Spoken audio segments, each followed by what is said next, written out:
آفیر آیا تھا یہ کہ ایک مکان تھا جس میں ایک فلور پہ ایک بھائی رہتا ہے، دوسرے فلور پہ دوسرا بھائی رہتا ہے، پھر والد صاحب کا انتقال ہو گیا،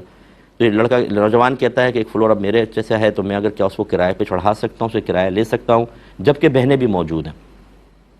دیکھیں جب تک والد صاحب زندگی میں تھے انہوں نے ایک فلور ایک بیٹے کو دے دیا، دوسرا فلور دوسرے بیٹے کو رہنے کے لیے دے دیا، آپ کو دے دیا، بیٹیوں کی شادی کر دی، سب چلے گا۔ لیکن جیسے ہی والد صاحب کا انتقال ہوا وہ ہو گیا ہے مال وراثت، وہ طریقہ ہے، اور اس میں اب سب کا حق شامل ہو گیا، لہٰذا اب بہنیں آبجیکشن کر سکتی ہیں کہ بھئی ہمارا حصہ ہمیں دو، اس مکان کو بیچو، ہمارا حصہ دو۔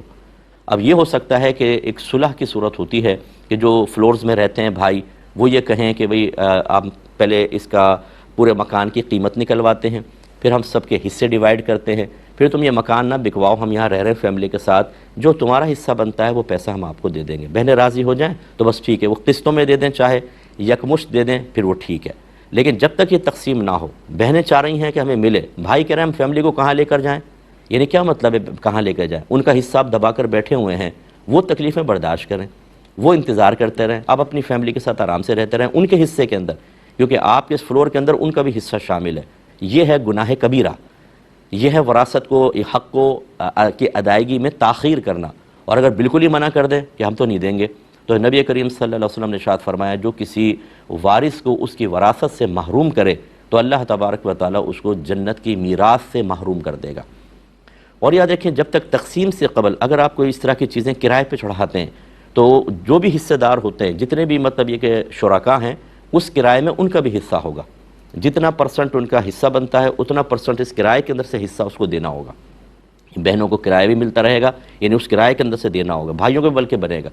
تو اس لیے فوراً سے پیشتر آپ یہ کام کریں۔ اب دیکھیں معذرت کے ساتھ آپ ناراض مت ہوئیے گا، ہمارے والدین جو ہوتے ہیں بیچارے یہ نہ دین سیکھتے ہیں نہ کچھ، اپنی اولاد کو پراپرٹی بنا کر دے دی، یہ کر دیا وہ کر دیا، ان کو اسکول میں پڑھا دیا، وہ رخصت ہو گئے، اب وہ لڑ رہے ہیں، گناہ کبیرہ کر رہے ہیں، اپنے نام اعمال میں گناہ پہ گناہ لکھوا رہے ہیں۔ یہ اپنے وہاں یا راحت آرام سے رہ رہے ہوں گے؟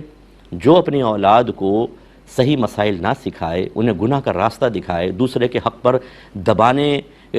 کے سلسلے میں شعور وغیرہ فراہم نہ کرے، تو پھر وہ قبر میں راحت نہیں ملتی ہے، یاد رکھیں۔ ان ناانصافیوں پہ شدید اضطراب ہوگا۔ میں عذاب کے لفظ اس لیے نہیں کہہ رہا ہوں کہ خواہ کوئی پریشان ہوگا، ورنہ اللہ تعالیٰ ناراض ہوا تو ہو سکتا ہے کہ اس میں عذاب کی صورت بھی بن جائے۔ اس لیے جتنے اس وقت لوگ ایسے موجود ہیں جو مجھے سن رہے ہیں، آپ فوراً سے پیشتر اپنی جتنی پراپرٹی ہے سب کچھ اس پر ایک فتویٰ لیں کہ اگر فرض کر لیں آج میں مر جاتا ہوں، میری زوجہ ہے، میرے بچے ہیں، ماں باپ نہیں ہیں، بھائی بہن ہیں، تو کس کو ملے گا کس کو نہیں؟ ماں باپ بھی ہیں تو پھر کس کو ملے گا کس کو نہیں؟ ایک فتویٰ اس پہ لے لیں، گھر والوں کو دے دیں کہ میرے مرنے کے بعد اس طرح تقسیم ہوگی۔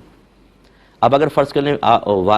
اس آدمی کے مرنے سے پہلے کوئی وارث فوت ہو جائے، وہ محروم ہو جائے گا، سمجھ لیں۔ مورث جس کی وراثت تقسیم ہوتی ہے اس کو مورث کہتے ہیں۔ مورث کی زندگی میں اگر کوئی وارث فوت ہو جائے تو وہ محروم ہے،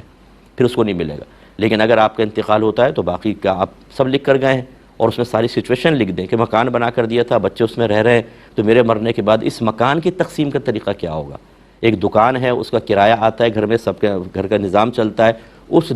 دکان کا معاملہ کیا ہوگا؟ کیا بیٹا اس پہ قبضہ کر لے یا ایک بیٹا باپ کے ساتھ کاروبار کرتا ہے، باقی بیٹے جاب کر رہے ہیں، اب باپ کا انتقال ہوا، اس کاروبار کا کیا مسئلہ ہوگا؟ یہ سب آپ فتویٰ لے کے رکھیں، ورنہ آپ دنیا سے رخصت ہو جائیں گے، آپ کے لیے پرابلم ہوگی۔ اور یہ جو بڑے مطلب فخر سے کہتے ہیں 2 شادیاں کرو، 3 شادیاں کرو، مسائل بالکل نہیں سکھائیں گے اپنے اولاد کو، نہ بیویوں کے مابین عدل و انصاف کر رہے ہیں، یہ فوت ہوتے ہیں۔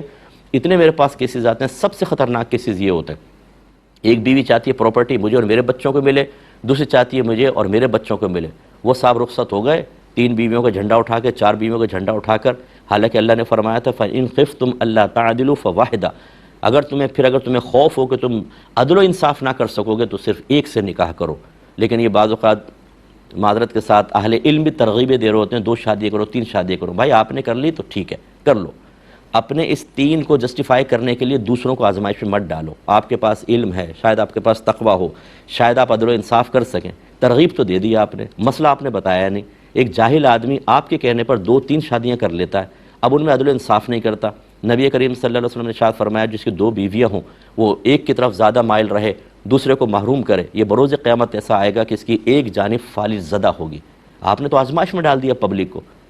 اور میں آپ سے ایسے لوگوں سے میں کویسچن کرتا ہوں کہ جو آپ ترغیبیں دے رہے ہیں، جن کو ترغیب دی، اب ترغیب کے بعد ذرا بٹھا کے پوچھیں، فرض کرو تم دوسری شادی کرتے ہو،